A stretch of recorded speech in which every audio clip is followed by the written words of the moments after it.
Hello दोस्तों। इस video में हम लोग दिल्ली पुलिस कांस्टेबल 2025-26 के मैथ का पीवाईक्यू करने वाले हैं। आज का जो शिफ्ट है वो 19 दिसंबर 2025 का सेकंड शिफ्ट है, डे 4। देखिए दिल्ली पुलिस कांस्टेबल का एग्जाम 2025 में जो हुआ था वो टोटल 43 सीट में हुआ था। ओके, और अपनी एक सीरीज चल रही है जिसमें हम लोग डेली एक एक पीवाईक्यू क्लासेज कर रहे हैं। तो आज अपनी चौथी क्लास है। ओके, 3 क्लास हो चुकी हैं, टोटल 43 क्लास होंगी। Complete solution with explanation, all government exam preparation. आप किसी भी गवर्नमेंट एग्जाम की तैयारी करते हैं तो इस चैनल पर आपको हर एग्जाम की पीवाईक्यू वीडियो देखने के लिए मिलेंगे। ओके, इस चैनल का नाम पीवाईक्यू विद सनी है। तो चलिए शुरू करते हैं। इसमें टोटल 15 क्वेश्चन है क्योंकि दिल्ली पुलिस में 15 ही मैथ आते हैं। ओके, तो देखिए हमारा पहला क्वेश्चन क्या है।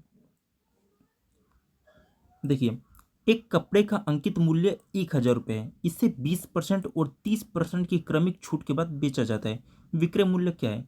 देखिए 1,000 रुपये तो इसका ये हो गया अंकित मूल्य। इस पर डिस्काउंट दिया जा रहा है कितने का, पहला 20% का। 20% का फ्रैक्शन कितना होता है, 1/5। ओके, यानी 5 की वस्तु को 4 में बेचा जा रहा है। 30% का फ्रैक्शन क्या होता है, 3/10, यानी 10 की वस्तु को 7 में बेचा जा रहा है। देखिए फ्रैक्शन का मतलब क्या होता है। आप यहाँ पे 70 लिखते हैं, यहाँ पे 100 लिखते हैं, यानी 100 की वैल्यू 70 में बेची जा रही है तो 0 से 0 करता बात वही होता है। इसलिए हम डायरेक्ट फ्रैक्शन लिख देते हैं ताकि कैलकुलेशन अपना बचे। अब इसको काट पीट कर लीजिए। ओके, 0 से 0 कटेगा, 5 से काटेंगे तो 20 बार में कटेगा। 20 चौक 80 और 80 सत्ते 8 सत्ती 56, यानी 560। तो आपका आंसर हो जाएगा 560। देखिए यहाँ पे टाइपिंग एरर हुआ है, 2 बार 540 आया है तो इसमें से कोई भी एक ऑप्शन 560 हो सकता है। ओके, तो आपका सही आंसर हो जाएगा 560 रुपये। ओके, चलिए नेक्स्ट क्वेश्चन। देखिए क्वेश्चन नंबर 2। 25 सेंटीमीटर त्रिज्या वाले एक वृत्त की एक जीवा केंद्र से 14 सेंटीमीटर दूर है। Okay, one second. जीवा की लंबाई ज्ञात कीजिए। देखिए क्वेश्चन कहने का क्या मतलब है। 25 सेंटीमीटर त्रिज्या वाले एक वृत्त, आप एक वृत्त बनाएंगे। देखिए हम इसका सोल्यूशन बाद में करेंगे, पहले आप फिगर समझ लिए कि क्वेश्चन कहना क्या चाहता है। हमने फिगर बना लिया।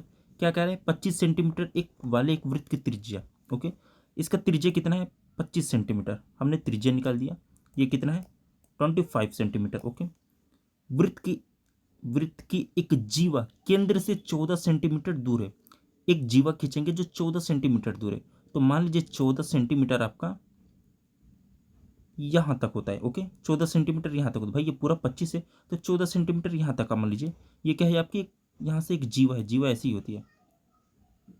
ओके, तो हमसे क्या पूछा है, जीवा की लंबाई ज्ञात कीजिए। मतलब हमसे ये पूरी लंबाई, ये देखिए वन सेकेंड, ये जो आप ब्लैक में देख रहे हैं ना, ये जो ब्लैक में आप देख रहे हैं, हमसे इसकी लंबाई पूछा है। ओके, तो हम कैसे निकालेंगे, तो आप देख सकते हैं इसकी लंबाई 25 है, इसकी लंबाई 14 है। क्वेश्चन ने खुद बोला है कि भाई 25 सेंटीमीटर त्रिज्या, 14 सेंटीमीटर ये हमसे ये पूछा है। तो आप ये बताइए, क्या ये कॉर्ड है, ये कॉर्ड है, ये लंब है और ये आधार है। अगर हम आधार निकाल दें और आधार का दोगुना कर दें तो हमारा आंसर आ जाएगा। ओके, तो कॉर्ड बराबर क्या होता है, कड़ी स्क्वायर बराबर, तो देखिए कड़ी स्क्वायर बराबर होता है लंब स्क्वायर प्लस आधार स्क्वायर। तो 25 का वर्क करेंगे तो कितना हो गया, 625। कड़ी स्क्वायर इक्वल टू, अब लंब स्क्वायर कितना है, 14 है। 14 की स्क्वायर करेंगे तो कितना होगा, 196। ओके, प्लस आधार स्क्वायर, आधार कितना है, एक्स मान लीजिए। तो आप कहेंगे एक्स स्क्वायर। ओके, ये एक्स एक्स ही मान लीजिए आप। Okay, x. तो देखिए एक्स इधर लाएंगे तो कितना होगा, 625 में से 196 जब आप माइनस करेंगे तो आपका कितना बचेगा, तो लगभग आपका 5 में से 6 गया तो 9 बचेगा, 15 में से 6 गया 9, यहाँ पे 1 बचेगा, यहाँ पे 2 बचेगा और यहाँ पे 5, 5 में से गया 4। तो आप बताइए x बराबर 429 हो गया। ओके, ये क्या है, ये रूट में है। ओके, ये एक्स स्क्वायर जब इधर जाएगा तो ये रूट में हो जाएगा। भाई ये स्क्वायर में था तो ये भी स्क्वायर में, तो ये स्क्वायर जब हटेगा तो यहाँ पे रूट हो जाएगा 429। अब यहाँ पे देखिए झमेला इसका, 429 है ना। अब इसका हम रूट निकालेंगे तो कितना जाएगा, लगभग दशमलव में जाएगा। तो इसका 20 का अगर वर्ग करते हैं तो कितना आएगा, 400 आएगा। 21 का करते हैं तो 41 के आसपास जाता है। तो इसका आएगा 20.71। तो एक्स की वैल्यू आ गई 20.71।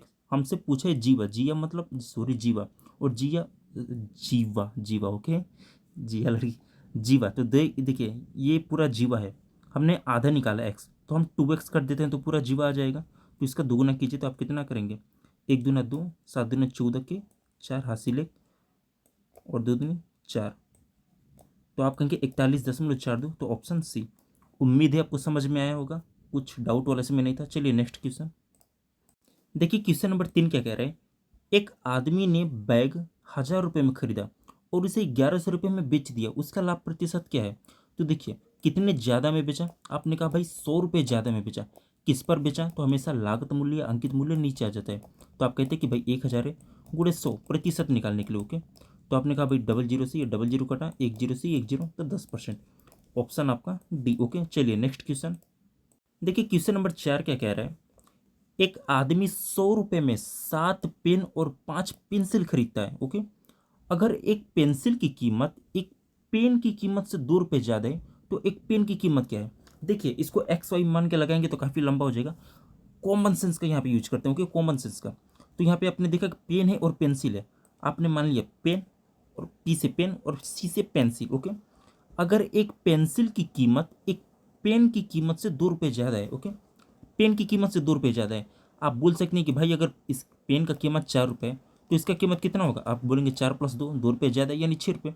इसका कीमत अगर मैं बोलूँ 10 रुपये तो आप कहेंगे इसका कीमत 10 रुपये + 2, 2 रुपये ज़्यादा है, क्योंकि क्वेश्चन में बोला है 2 रुपये ज़्यादा है। तो आप एक बात बताइए, टोटल 100 रुपये है, हाँ 100 रुपये है। पेंसिल यहाँ पे कितने हैं? पेंसिल की कीमत 2 रुपये ज़्यादा है ना, पेन की तुलना में 2 रुपये ज़्यादा है, समझिए, ताकि एक्स वाई यूज ना करना पड़े। आपने कहा हाँ भाई 2 रुपये ज़्यादा है, तो टोटल कितनी पेंसिल है? आपने कहा भाई 5 पेंसिल है। तो भाई एक पेंसिल में 2 रुपये ज़्यादा है तो 5 पेंसिल में कितना ज़्यादा हो जाएगा? आपने कहा कि भाई 5 दूना 10, यानी 10 रुपये ज़्यादा है। तो एक काम करते हैं, हम 100 रुपये में से 10 रुपये माइनस कर देते हैं, तो कितना बचा? 90। अब आप कहेंगे कि भाई जब हमने 2 रुपये माइनस कर दिया, हटा दिया, तो अब पेन भी 4 रुपये का हो गया, पेंसिल भी 4 रुपये का, मतलब जितने रुपये का पेन है उतने रुपये का पेंसिल है। तो टोटल कितना है? आप कहेंगे भाई 7 पेन है और 5 पेंसिल है, तो 7 5 12, 12 से डिवाइड कीजिए, वैल्यू आ जाएगी। तो 12 से डिवाइड कीजिए, 12×5 = 60, 12×6 = 72, 12×7 = 84। ओके, 6 बचा, दशमलव लगाएंगे 0, 12×5 = 60, 7.5। तो कितने, ये एक पेन का दाम कितना आया? पेन का प्राइस आया 7.5 रुपये। हमसे क्या पूछा? एक पेन की कीमत, तो 7.5 रुपये, ऑप्शन बी। उम्मीद है आपको समझ में आएगा। देखिए आप एक्स वाई मान के लगा सकते हैं, मैं मानता हूँ, लेकिन आप सोचिए अगर एक बार क्वेश्चन घुमा दे तो एक्स वाई में थोड़ी दिक्कत हो जाती है। आप कॉमन सेंस का यूज करेंगे। ओके, चलिए नेक्स्ट क्वेश्चन। देखिए क्वेश्चन नंबर 5, इसको लगाने के अनगिनत तरीके हैं।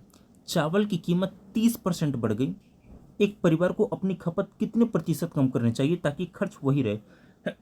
इसमें लोग हमेशा कंफ्यूज हो जाते हैं। चावल की कीमत 30% बढ़ गई, आप बोल सकते हैं कि भाई पहले चावल की कीमत 10 रुपये थी, अब 30% बढ़ के कितना हो गया? आपने कहा 13 हो गया। आप एक बात बताइए, ये इसका उल्टा होता है। देखिए ये कीमत और सामान, ये दोनों हमेशा उल्टे होते हैं। आप कहेंगे कैसे? इमेजिन कीजिए 130 रुपये आपके पास है। ओके, पहले 130 रुपये में 10 किलो चावल मिलता था, लेकिन 30%, भाई मान लीजिए कि 1 किलो का दाम 10 रुपये था, 30% बढ़ गया तो 13 रुपये हो गया ना। पहले 1 किलो चावल 10 रुपये का मिलता था, 30% बढ़ गया तो 13 रुपये हो गया।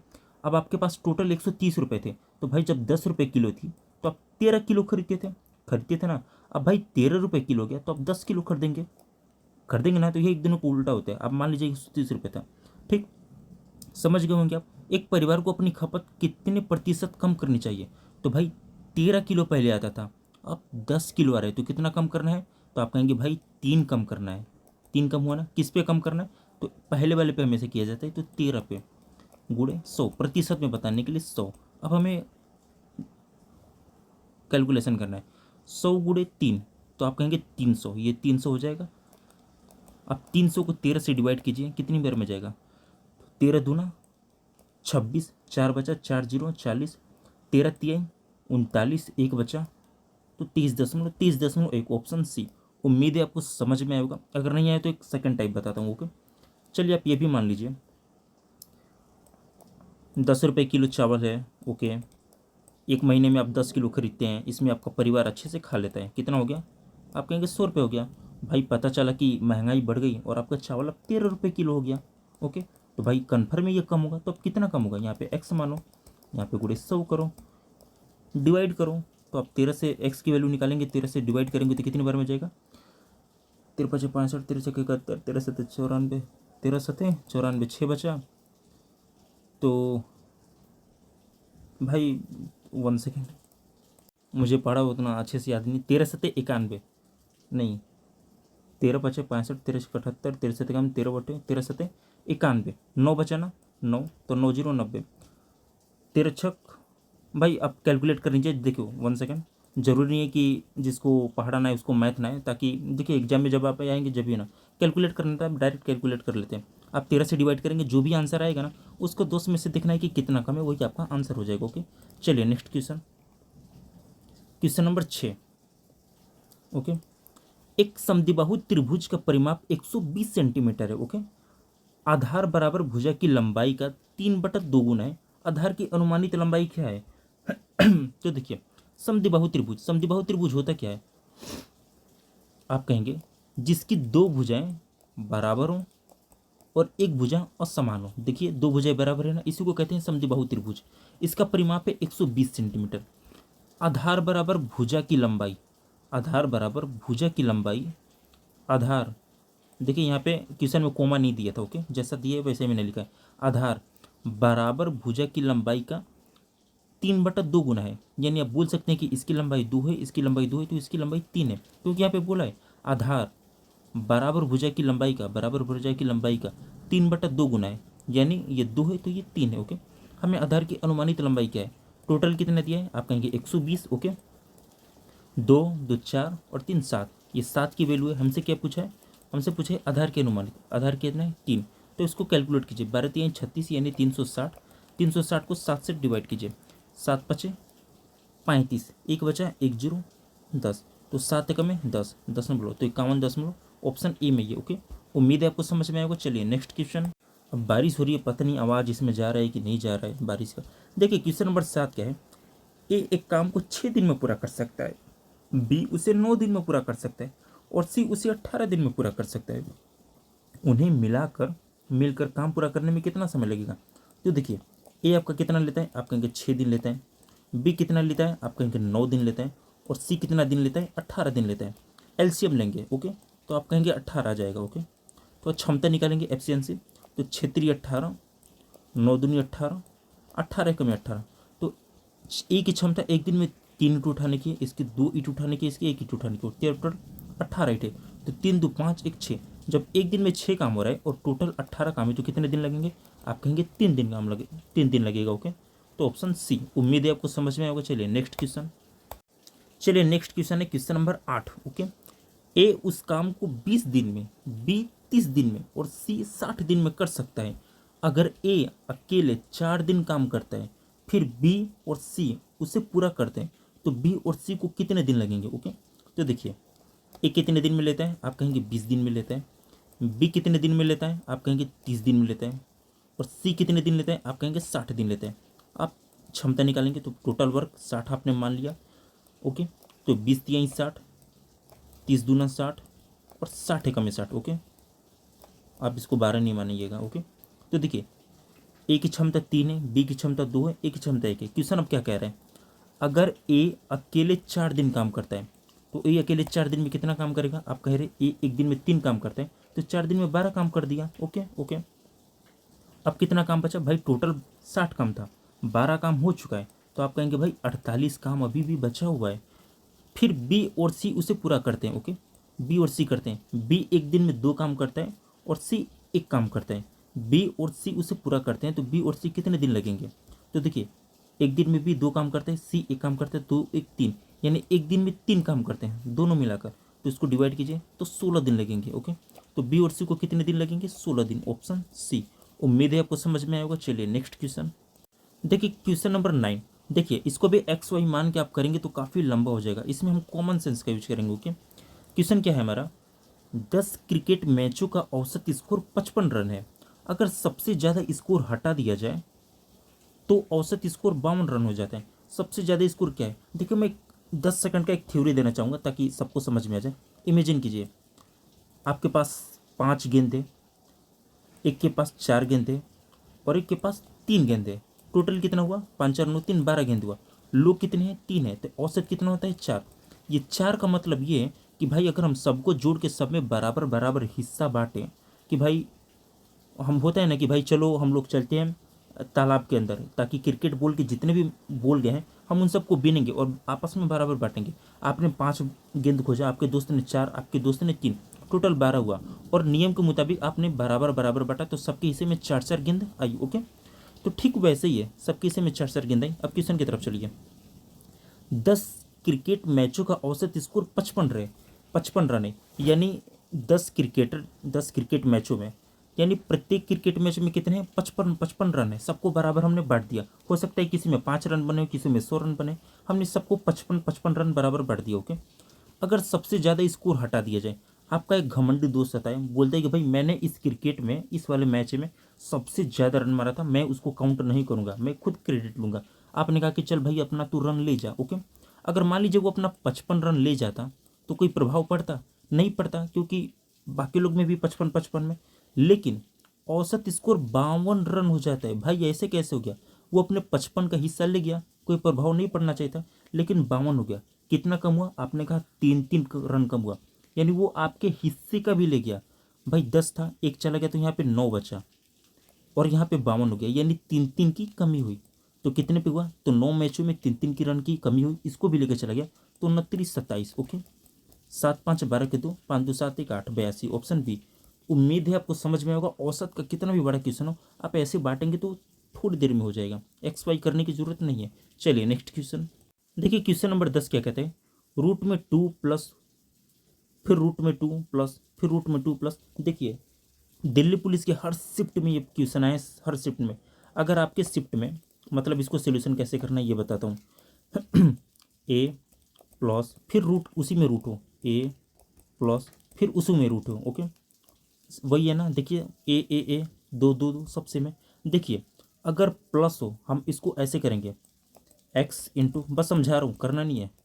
ए x plus, sorry, x minus y equal to 1। देखिए हमें दो संख्याएं ऐसी खोजनी है जिसको गुणा करने पर ये संख्या आ जाए, ए आ जाए, लेकिन उनका अंतर 1 हो।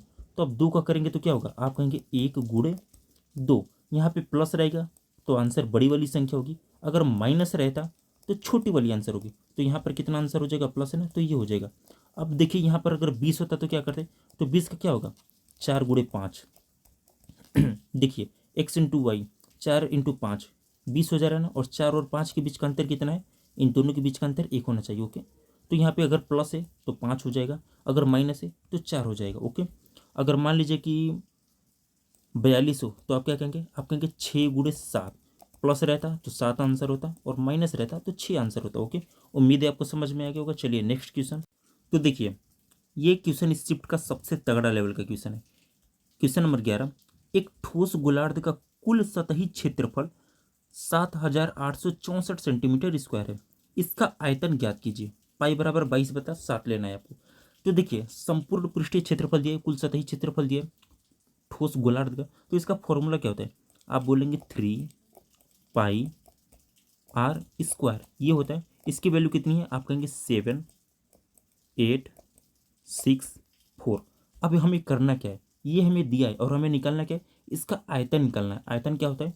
आप कहेंगे 2/3 पाई r क्यूब। कहेंगे इसमें कौन सी बड़ी बात है? तो भाई हमें यहाँ से r निकालना है, r की वैल्यू, और फिर r को यहाँ पे रख के कैलकुलेट करना है। ओके, तो चलिए आपको पता है ये दिया है और ये निकालना है, तो चलिए हम लोग कैलकुलेट करते हैं। ओके,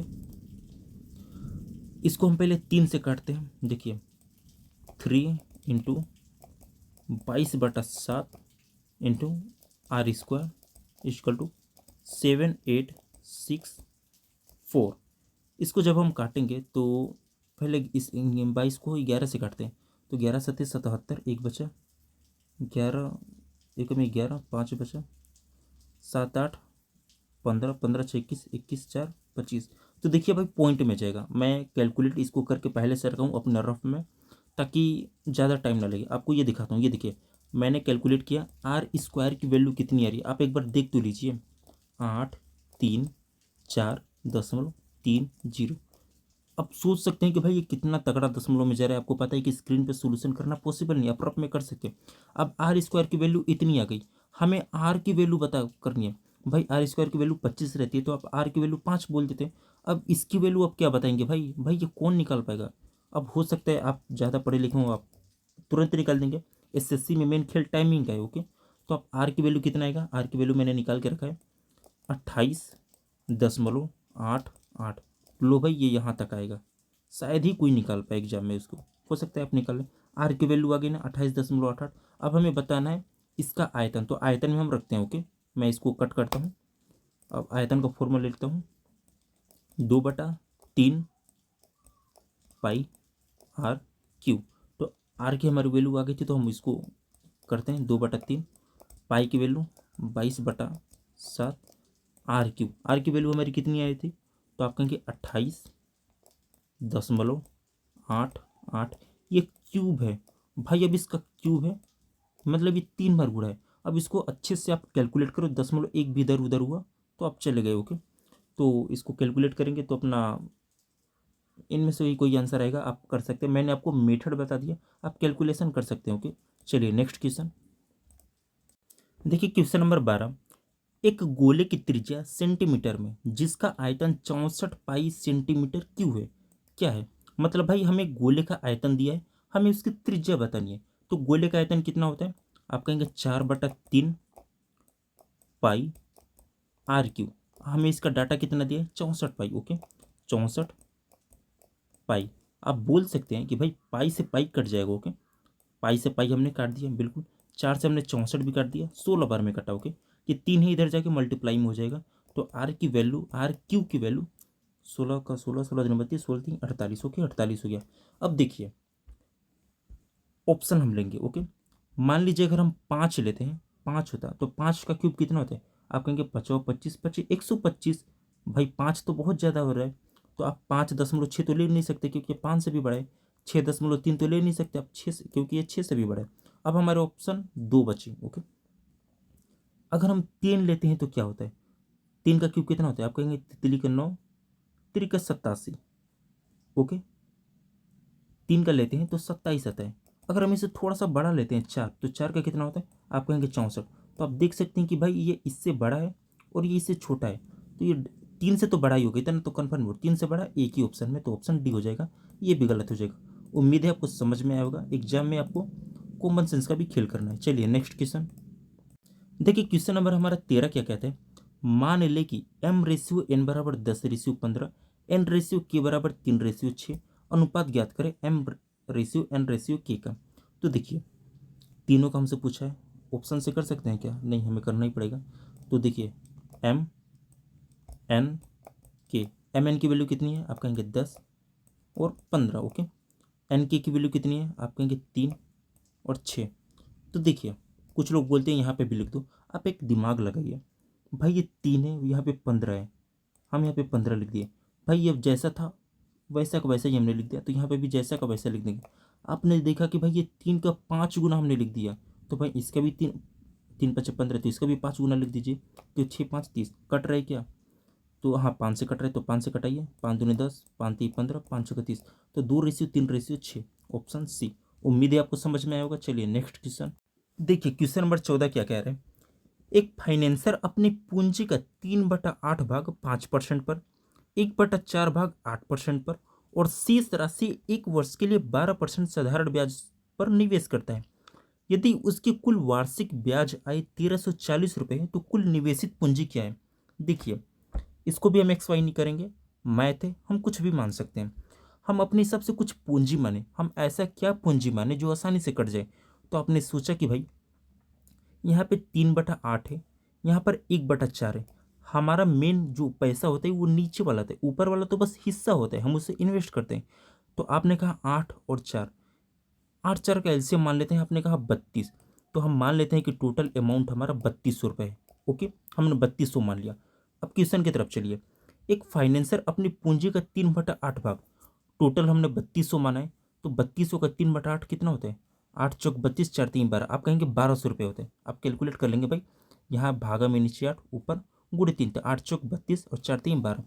तो आपने 1200 रुपये किस पर इन्वेस्ट किया, 5% पर। कितने साल के लिए, 1 वर्ष के लिए हो रहा है, तो 5%। तो आप बताइए कि 1200 का 5% कितना होगा।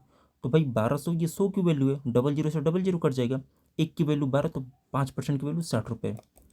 ओके, उम्मीद है आपको समझ में आ रहा होगा। भाई आप छोटे छोटे कैलकुलेशन, जरूरी नहीं कि हर कैलकुलेशन पेन से किया जाए। 1200 का 5% कितना होता है, 60 होता है। होता है आगे दिया है 1/4 भाग। ओके, टोटल 3200 है, 3200 का 1/4 भाग कितना होगा, तो इसका कितना होता है 8, 8 चौक 32, तो 800 रुपये होगा। तो हमने यहाँ लिखा 800 रुपये। ओके, 800 का क्या बोल रहे हैं, भाग 8% पर 1 साल के लिए। तो भाई ये 800 का 8% कितना होता है, ये 100 की वैल्यू है। देखिए ये 100 की वैल्यू आप ऐसे ही करते हैं ना, और गुणे यहाँ पे 8 करेंगे, 00 से 00 कट गया, 8 64। ओके, अब तो कन्फ्यूजन नहीं होगा आपको। तो आप यहाँ पे कह सकते हैं 64 रुपये। ओके, 6400 रुपये। और शेष राशि देखिए हमने 1200 यहाँ पे इन्वेस्ट कर दिया, 800 यहाँ पे, 2000 रुपये हो गया, टोटल 3200 रुपये था, यानी 1200 रुपये हमारा बच गया। ओके, 1200 रुपये। शेष राशि 1 वर्ष के लिए 12% साधारण ब्याज पर। तो भाई 1200 को हम 1 साल के लिए 12% पर करेंगे, तो 10%। देखिए 100 की वैल्यू 1200 है, तो 10 की वैल्यू 120 रुपये, 1 की वैल्यू 12 रुपये, तो 12 दूना 24, तो हो जाएगा 144 रुपये। ओके, आप माइंड कैलकुलेशन कर सकते हैं। अब ये नहीं कहना कि भाई मेरा पे लिखा हूँ, माइंड कैलकुलेशन हो जाता है। ओके, तो देखिए 1200 का कितना हो जाएगा, 140। टोटल हमें ब्याज कितना मिला आप कैलकुलेट कीजिए, तो भाई कितना हो जाएगा, 4 4 8 जी, ये 4 6 10 10 6 16 और 1 1 2, हमें टोटल 268 रुपये ब्याज मिला है। लेकिन क्वेश्चन कह रहा है कि ना भाई 1340 रुपये मिला है, तो कुल निवेशित पूंजी कितना है, तो आप कहेंगे 1340। क्वेश्चन कह रहा है इतना ब्याज है, लेकिन हम कह रहे हैं कि ना भाई 268 रुपये ब्याज है। हमसे पूछे कुल निवेशित पूंजी, कुल निवेशित पूंजी हमारी सबसे 3200 थी, तो 3200, बस यही छोटा सा कैलकुलेट करना है। ओके, तो चलिए काटते हैं। तो इसको हम 4 से पहले काटते हैं, देखते क्या होता है।